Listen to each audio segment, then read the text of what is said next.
নমস্কাৰ আমি বিটিআৰ প্ৰশাসনৰ ফালৰ পৰা আপোনালোকক আদৰণি জনাইছোঁ আজি তাৰমানে 24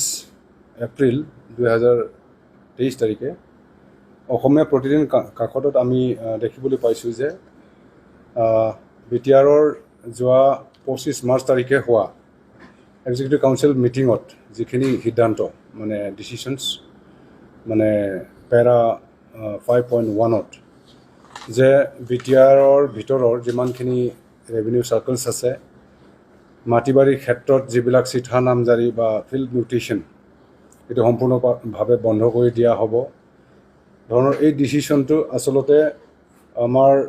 যোনটো পেপাৰত পাব্লিছ কৰিছে ইয়াত দৃষ্টিগোচৰ হৈছে তাকে আমি স্পষ্টীকৰণ দিবলৈ আমি ইয়াত আপোনালোকৰ আগত আহিছোঁ যে ডিচিশ্যনত কিছু মাইনুটছত লিখা মতে যি ধৰণে মানে তাত লিখা হৈছে আচলতে আমাৰ যিটো ইণ্টেনশ্যন বা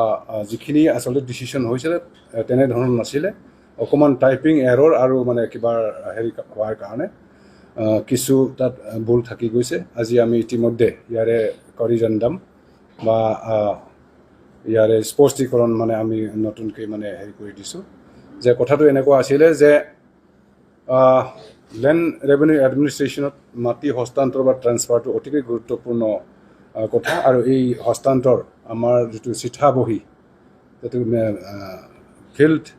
ৰেকৰ্ডছ তাত মানে নথিভুক্ত কৰা হয় তাৰপিছত জমাবন্দীত মানে ইয়াৰ অন্তৰ্ভুক্ত কৰা হয় জমাবন্দীটো হ'ল ৰেকৰ্ডছ অফ ৰাইটছ জমাবন্দীত সোমোৱা মানে তেওঁ মানে ম্যাদী পাট্টাৰ যিটো কপি সেইটো পাবলৈ এটা সক্ষম হয় বা মাটিৰ অধিকাৰী হৈ যায়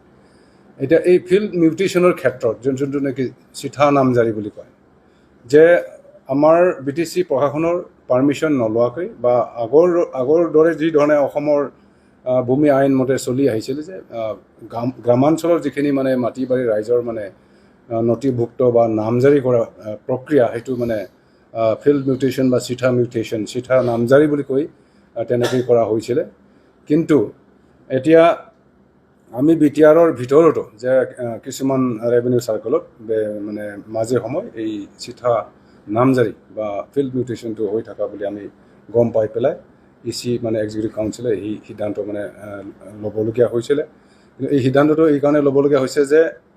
the Indian registration act 1908 section 17ত আছে স্পষ্টকৈ যে যিকোনো মাটি বাৰী ইমুভেবল প্ৰপাৰ্টিজ যদি হস্তান্তৰ হয় ট্ৰান্সফাৰ হয় ইয়াৰ ৰেজিষ্ট্ৰেশ্যনটো বাধ্যতামূলক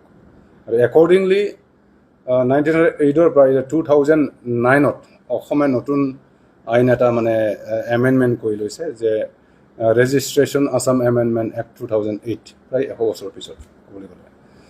তাতো স্পষ্টকৈ লিখা আছে যে ছেকশ্যন 21A যে যিকোনো মাটি বাৰী হস্তান্তৰৰ ক্ষেত্ৰত এইটো মানে ফুল ফ্লেজড এটা ট্ৰান্সফাৰ বা মানে কমপ্লিট ট্ৰান্সফাৰৰ কাৰণে যদি কৰিবলগীয়া হয় ইয়াৰ ৰেজিষ্ট্ৰেশ্যনটো হ'ব লাগিব